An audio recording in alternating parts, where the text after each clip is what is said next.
Hello students, last video lecture में हम discuss कर चुके हैं कोऑर्डिनेशन कंपाउंड से रिलेटेड कुछ बहुत ही इंपॉर्टेंट डेफिनेशंस, जैसे कि लिगेंड्स क्या होते हैं, सेंट्रल मेटल एटम क्या है, ये सब चीज़ें। आज के वीडियो लेक्चर में हम बात करेंगे नोमेनक्लेचर ऑफ कोऑर्डिनेशन कंपाउंड्स की।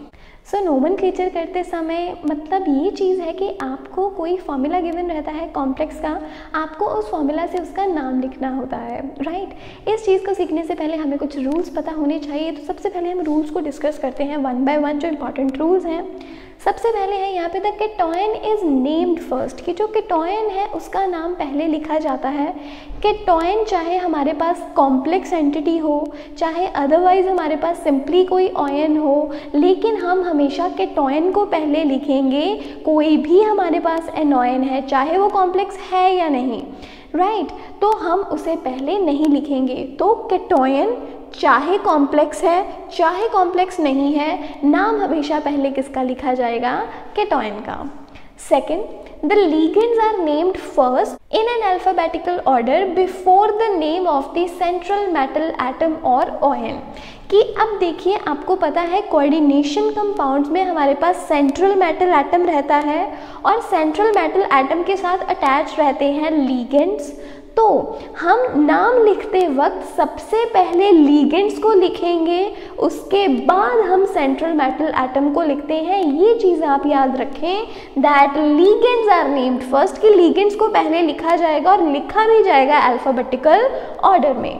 Then when ligands are of same kind present more than once, कि जब एक जैसा लिगेंड एक से ज़्यादा बार प्रेजेंट हो, जैसे कि मान लीजिए Cl2 है, H2O होल ट्वाइस है, Cl2 मतलब लिगेंड तो Cl है लेकिन वो 2 बार प्रेजेंट है। तो ये चीज़ है, अगर हमारे पास कोई भी लिगेंड एक से ज़्यादा बार है तो उस टाइम पे हम प्रीफिक्सेस लगाते हैं, जैसे कि डाई हम लगाते हैं 2 के लिए। अगर 2 एक जैसे लिगेंड्स हो तो डाई लगाते हैं, 3 एक जैसे लिगेंड्स हो तो ट्राई लगाते हैं, 4 एक जैसे लिगेंड्स हो तो टेट्रा लगाते हैं। तो देखिए, जैसे अब यही है कि मान लीजिए कि मेरे पास है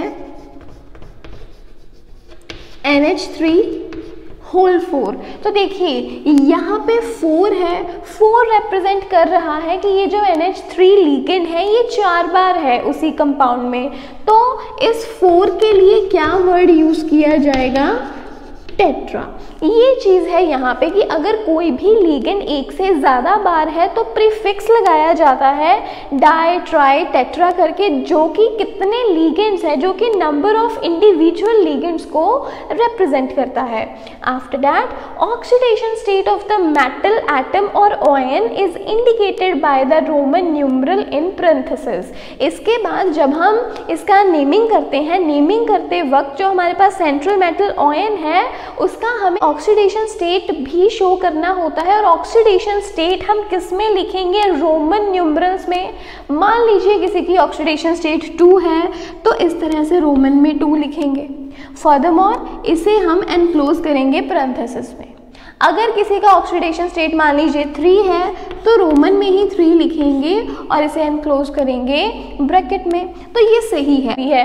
इसके बाद ये चीज़ है कि जब भी हम नेमिंग करते हैं, जब हम नाम लिखते हैं किसी भी गिवन कॉम्प्लेक्स का, उस टाइम पे जो हमारे पास कोऑर्डिनेशन एंटिटी है, चाहे पॉजिटिव या नेगेटिव, उसमें जब हम नेमिंग करते हैं उसे एज वन वर्ड लिखते हैं। जब हम डिफरेंट लिगेंड्स को लिखते हैं उस समय पे हम उसमें गैप नहीं लगाते।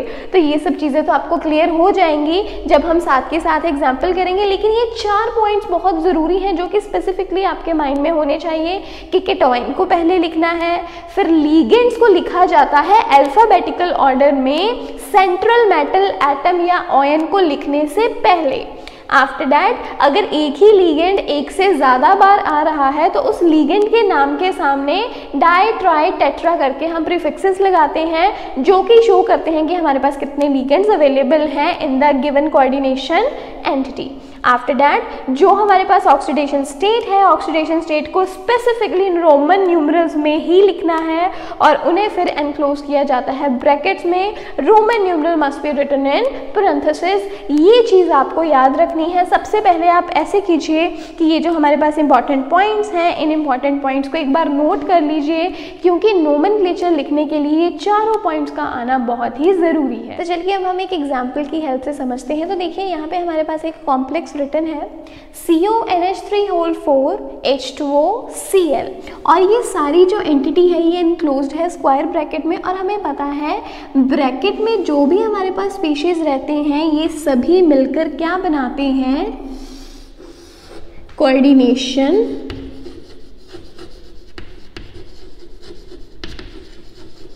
Entity.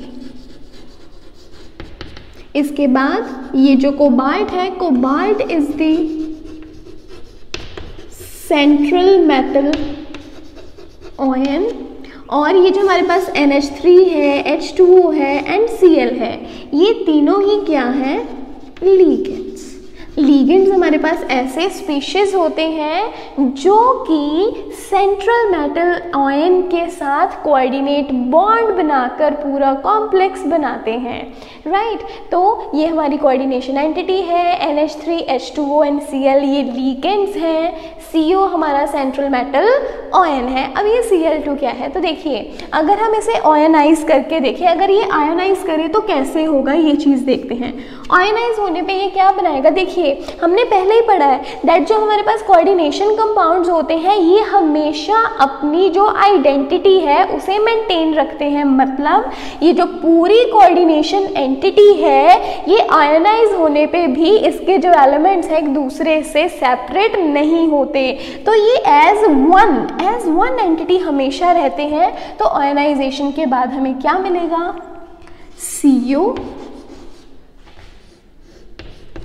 NH3 whole 4 H2O Cl, ये रहेगा एज वन यूनिट, और साथ ही क्या है Cl2, Cl2 से क्या बनेगा 2Cl नेगेटिव। अगर एक Cl पे एक नेगेटिव चार्ज है, 2 Cl का 2 नेगेटिव हो गया, मतलब ये जो सारी एंटिटी है this is positively charge, it is bearing the +2 charge. अब इसका मतलब क्या है, ये पूरा हमारे पास केटोयन है, दिस इज द केटोयन। तो मतलब ये जो एंटिटी है, ये जो कॉम्प्लेक्स है, दिस इज केटोयनिक कॉम्प्लेक्स, और Cl नेगेटिव क्या है, एनोयन।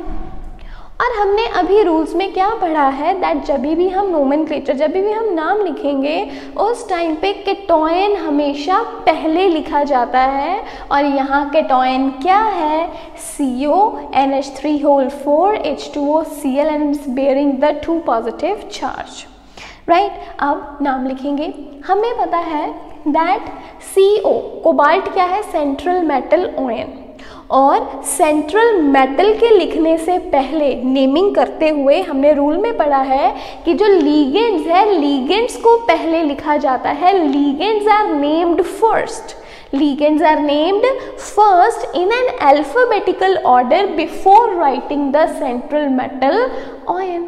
अब हमारे पास ligands क्या क्या है, here we are having the 3 ligands.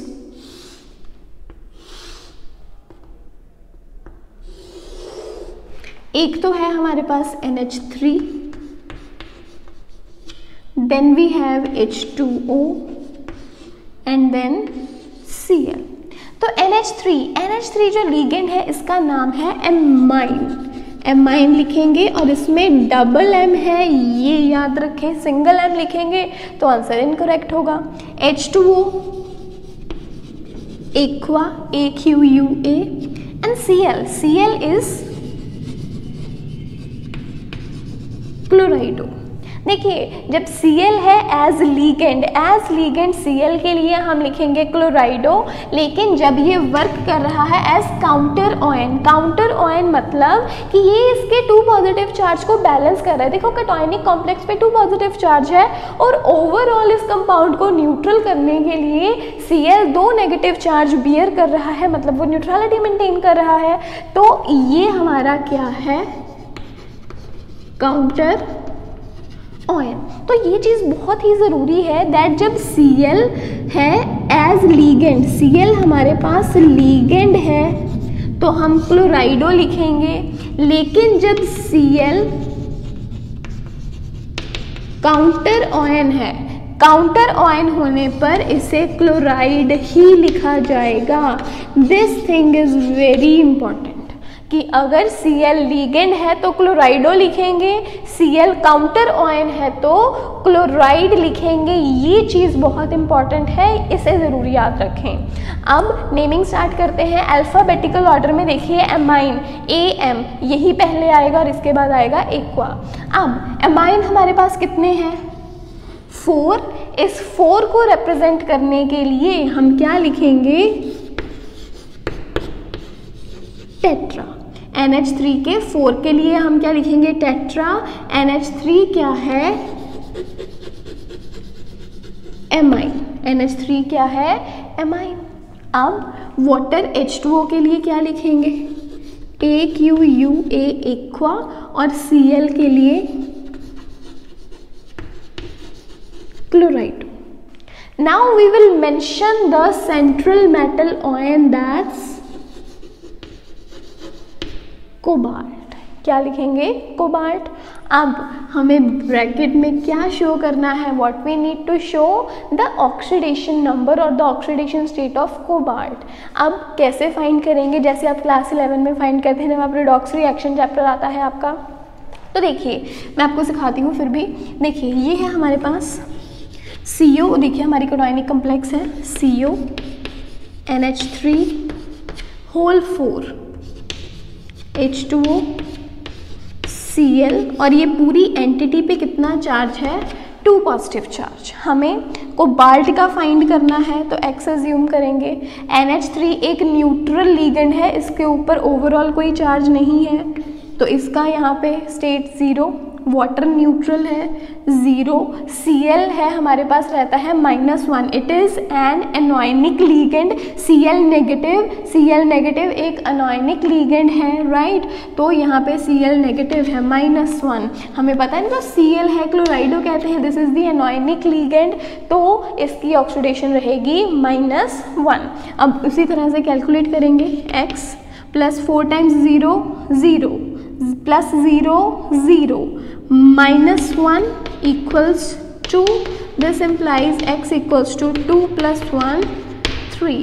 तो यहाँ पे कोबाल्ट की ऑक्सीडेशन स्टेट कितनी आ जाती है? 3, लेकिन 3 हम लिखेंगे इन रोमन न्यूमरल्स। अब Cl2 क्या है? 2Cl नेगेटिव क्लोराइड आयन है, तो सिंपली यहाँ क्या लिखेंगे? क्लोराइड। तो ये जो कॉम्प्लेक्स है, इस कॉम्प्लेक्स का नाम क्या बन जाता है? टेट्राएमाइन एक्वा क्लोराइडो कोबाल्ट 3 क्लोराइड। अब आप देखिए यहाँ पे नोट कीजिए कि ये जो मैंने पूरी एंटिटी लिखी है, I have not given any space over there, बिल्कुल स्पेस नहीं दी है, मैंने इसे लिखा है एज 1 वर्ड। तो हमेशा याद रखें कि जो भी आपका कॉम्प्लेक्स है, चाहे केटोनिक कॉम्प्लेक्स है चाहे एनोनिक कॉम्प्लेक्स है, हमें उसे लिखना है एज 1 वर्ड। यहाँ पे गैप्स नहीं होने चाहिए। इसके बाद ये जो क्लोराइड है, क्लोराइड शो कर रहा है काउंटर आयन को। कॉम्प्लेक्स और काउंटर आयन, यहाँ पे गैप है, देखिए यहाँ पे गैप है। कॉम्प्लेक्स और काउंटर आयन में तो गैप आएगा, लेकिन कॉम्प्लेक्स लिखते वक्त इटसेल्फ उसमें कोई भी गैप नहीं आना चाहिए। इस चीज़ को ज़रूर याद रखें, ये चीज़ बहुत ही इम्पॉर्टेंट है।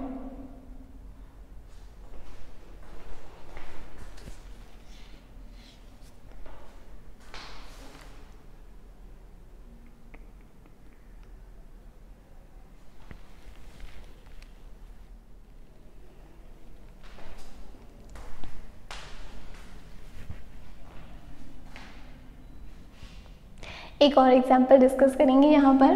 तो अगेन देखिए जो CO है, CO क्या है? Central metal ion. और ये जो NH3 और CO3 है ये हमारे पास क्या है, लिगेंड्स, राइट। और ये जो Cl है, Cl क्या है, counter ion, Cl is the counter ion. अब देखिए जो Cl है, Cl -1 चार्ज बियर करता है, Cl -1 चार्ज बियर करता है, तो ऑब्वियसली ये जो सारी एंटिटी है it will bear the +1 charge, क्योंकि इसी के +1 को तो इसका -1 जो है वो बैलेंस करेगा, राइट।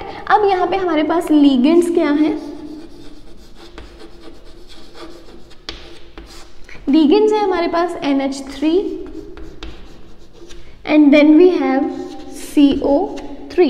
तो NH3 के लिए हम यूज करते हैं एमाइन, डबल M लगाते हैं। CO3, देखो CO3 2 नेगेटिव, आपको पता है कार्बोनेट आयन है।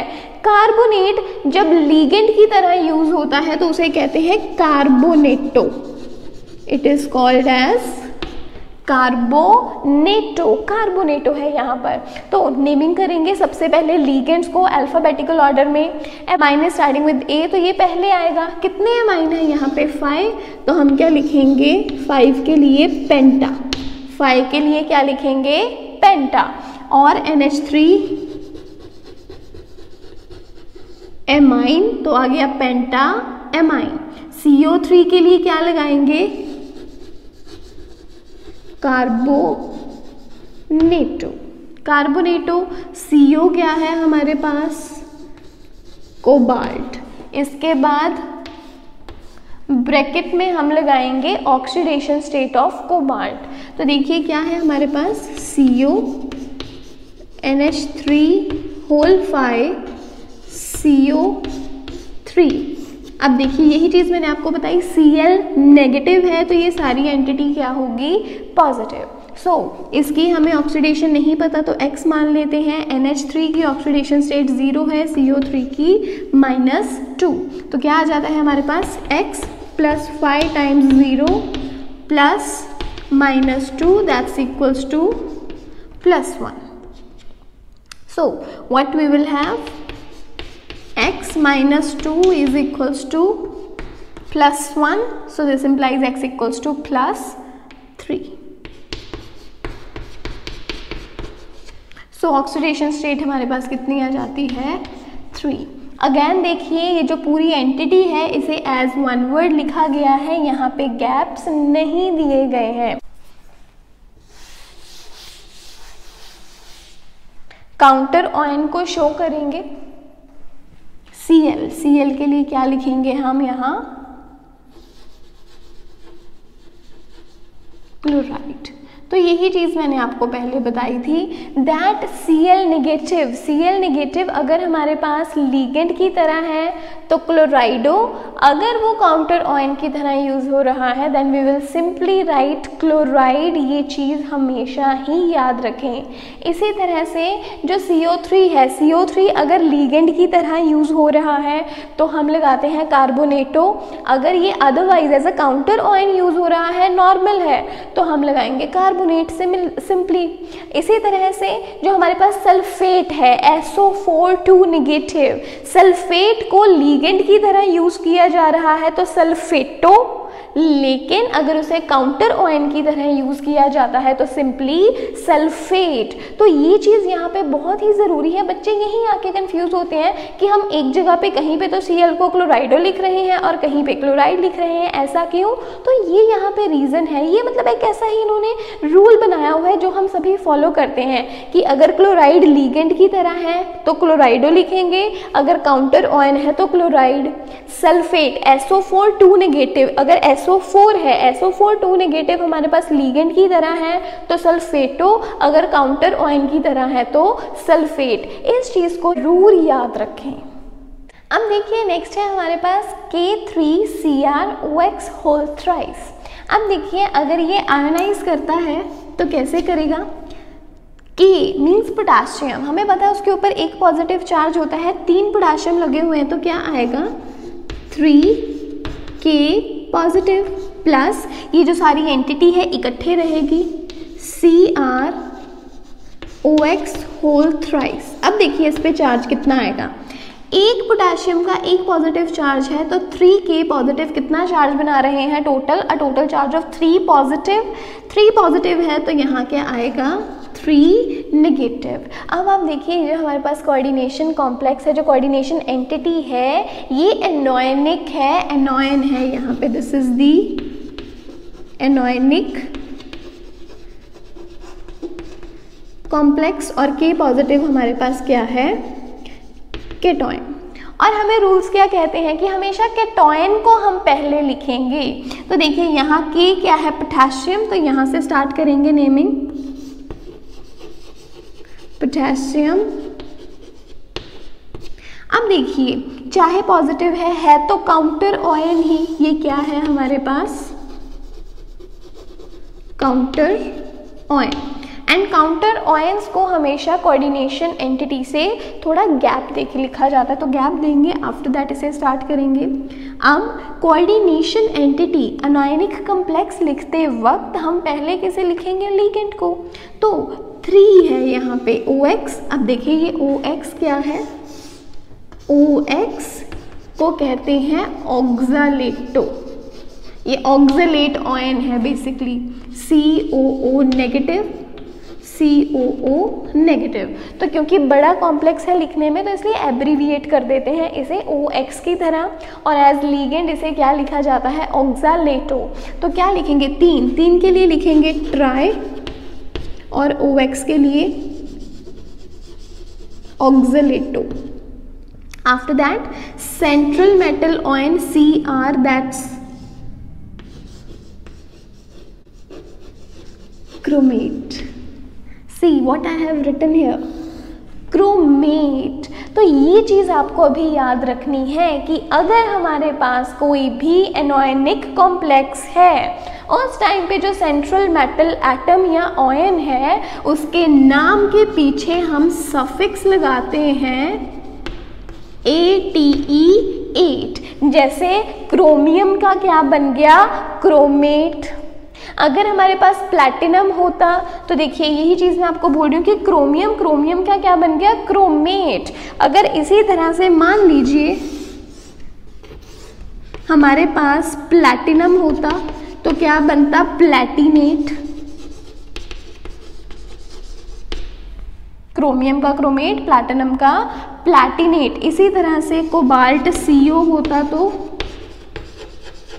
कोबाल्टेट, गोल्ड AU होता तो ऑरेट, सिल्वर AG होता तो आर्जेंटेट। तो मतलब यहाँ पे हमें सफिक्स लगाना है ATE8 कब, जब हमारे पास जो कॉम्प्लेक्स है वो एनोनिक कॉम्प्लेक्स हो। तो यहाँ क्रोमियम नहीं लिखेंगे, वी विल राइट क्रोमेट। ये पॉइंट यहाँ इम्पॉर्टेंट है हमारे लिए। आप नॉर्मली जैसे इस ऑक्सीडेशन स्टेट हम लिखते हैं पैरेंथेसिस में वैसे ही लिखेंगे। अब देखिए ऑक्सीडेशन स्टेट फाइंड करेंगे किसकी क्रोमेट की। क्या है यहाँ पे हमारे पास CrOX होल थ्राइस 3 नेगेटिव। अब देखिए ऑक्सीडेशन फाइंड करनी है तो simply X plus 3 times oxidation state. अब कितनी ऑक्सीडेशन स्टेट है यहाँ ऑक्सालेटो की COO नेगेटिव। तो देखिए कितना नेगेटिव चार्ज है 2 नेगेटिव चार्ज, तो इसकी है यहाँ पे ऑक्सीडेशन स्टेट -2।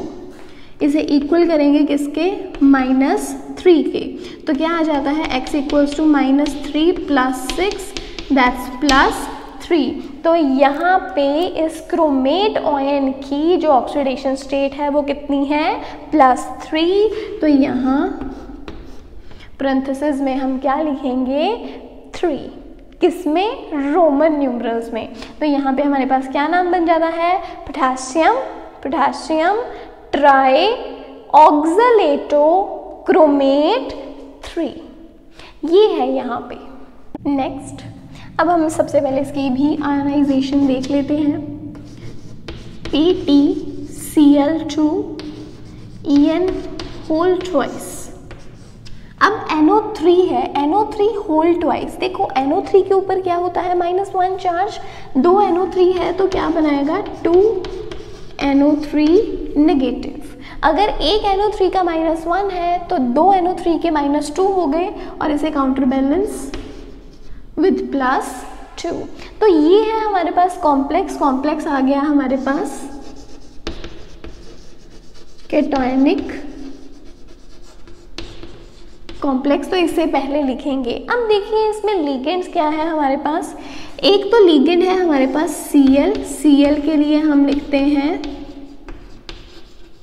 क्लोराइडो। Cl के लिए क्या लिखते हैं, क्लोराइडो। अब ये En क्या है, En अगेन एब्रीविएशन है फॉर इथेन 1,2-डाइएमाइन, फॉर इथेन 1,2-डाइएमाइन। अब ये डाइएमाइन में डबल M नहीं है, यहाँ पे सिंगल M ही है, right. So let's start writing the name. Alphabetical order में क्लोराइडो ही पहले आएगा, तो क्या लिखेंगे, Cl2 है, Cl2 के लिए हम क्या लगाते हैं, डाई, तो क्या लिखेंगे, डाई क्लोराइडो। क्या लिखेंगे, dichlorido, right. After that अब देखो ये En क्या है हमारे पास, En is ethane one two diamine. En के अपने नाम में ही डाई आ रहा है। फर्दरमोर यहाँ पे ये 2 है, तो यहाँ पे क्या हम 2 बार डाई लिखेंगे, क्या ऐसे लिखेंगे, डाई इथेन 1,2-डाइएमाइन, नो।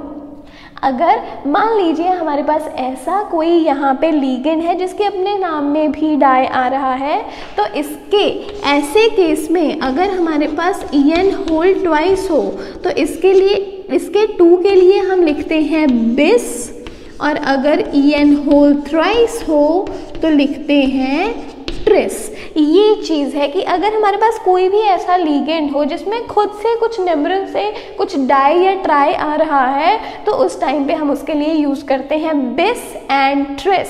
तो यहाँ इस En होल ट्वाइस के 2 के लिए हम क्या लिखेंगे, BIS बिस। बिस लिखने के बाद ब्रैकेट में हम इस En का नाम यहाँ पे शो करेंगे, दैट्स इथेन 1,2-डाइएमाइन।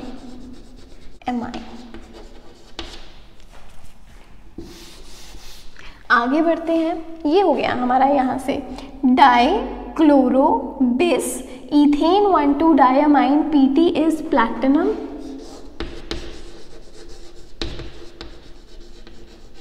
अब प्लैटिनम की ऑक्सीडेशन स्टेट हमें शो करनी है, तो क्या है हमारे पास, PtCl2 En whole twice +2 X +2 times -1 plus ethane one two diamine is neutral,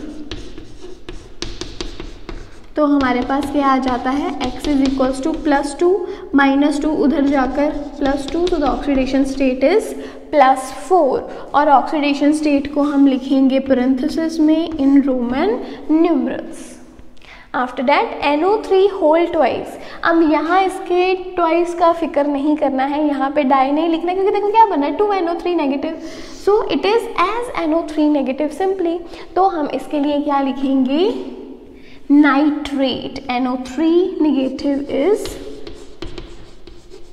nitrate, और काउंटर आयन को पूरे कॉम्प्लेक्स से सेपरेट करने के लिए देयर इज अ स्पेस, लेकिन यहाँ कॉम्प्लेक्स के अपने जो नाम है, अपनी एंटिटी है, जो कॉम्प्लेक्स एंटिटी है उसमें स्पेस नहीं है और आपको भी स्पेसेस नहीं देनी है।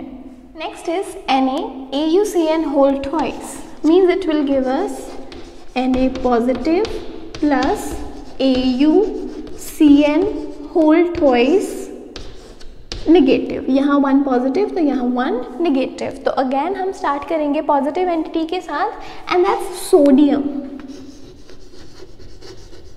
सोडियम काउंटर आयन है, तो इसलिए इस कॉम्प्लेक्स के नाम से स्पेस देंगे, S स्मॉल रखेंगे। हमें कैपिटल अल्फ़ाबेट्स नहीं यूज़ करने हैं, इवन जो नेमिंग की स्टार्टिंग है, नाम स्टार्ट करते वक्त भी हमें छोटे लेटर्स में ही लिखना है, use the lower case alphabets only. अब यहाँ पे लिगेंड क्या है, CN।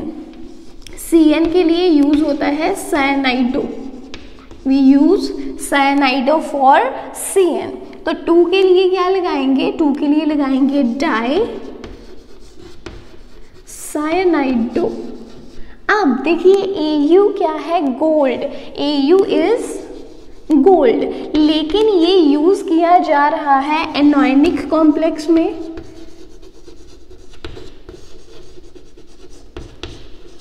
तो इसलिए Au के लिए हम क्या लिखेंगे, ऑरेट। क्या लिखेंगे, ऑरेट, रेट,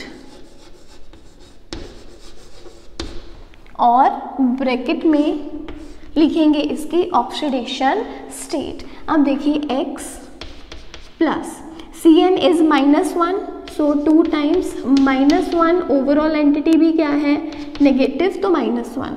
X की वैल्यू क्या आ जाती है, -1, ये -2 है, इधर जाके क्या बन जाएगा, +2, 2 - 1 दैट्स 1। तो यहाँ पे गोल्ड की ऑक्सीडेशन स्टेट कितनी है, 1, तो यहाँ पे हम ब्रैकेट में क्या मेंशन करेंगे, 1 इन द रोमन न्यूमरल। तो ये है, इस तरह से नोमेनक्लेचर लिखते हैं, इस तरह ये है नोमेनक्लेचर पूरा हमारे पास कोऑर्डिनेशन कंपाउंड्स का। बहुत ही इजी है, टफ नहीं है। कुछ डेफिनेटली यहाँ चीज़ें हैं जिन्हें हमें हमारे माइंड में रखना चाहिए। सो इन सभी चीज़ों को माइंड में रखते हुए अगर आप इसे ज़्यादा से ज़्यादा प्रैक्टिस करेंगे तो आपको ये बिल्कुल भी मुश्किल नहीं लगेगा। प्रैक्टिस करते रहिए, hard work is the key to success.